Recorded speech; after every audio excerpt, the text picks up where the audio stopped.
Happy Friday, traders! This is your last VPTrade daily financial news for the week. Let's dive into the markets, and don't forget to subscribe to stay informed. In U.S. markets, stocks ended lower yesterday as investors held their breath for today's jobs report. The Dow dropped over 248 points, while the S&P 500 dipped slightly by 0.19%. Technology shares eased after hitting record highs earlier this week, with Synopsys plunging 12% following weaker revenue forecasts. Healthcare was another area of concern, as United Health led losses, tumbling 5.2% after a shakeup in executive risk assessments.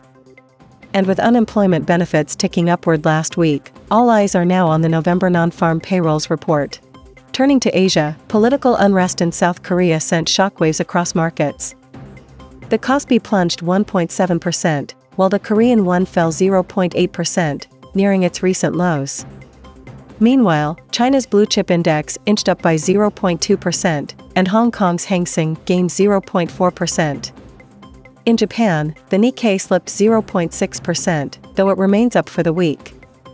Japan's wage growth hit a 32-year high, but speculation around a potential Bank of Japan rate hike continues to keep traders guessing.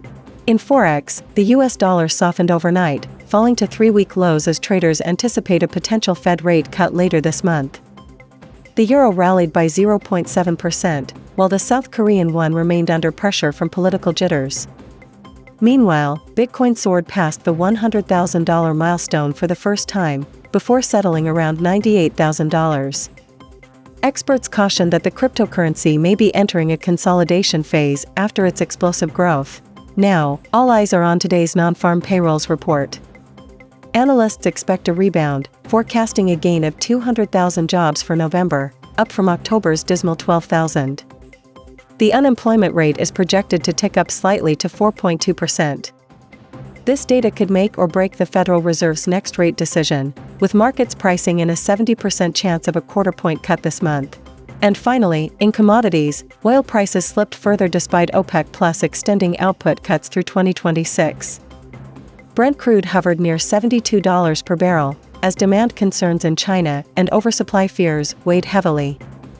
Gold saw a modest rebound today, trading at $2,638 per ounce, but it's on track for its second consecutive weekly decline.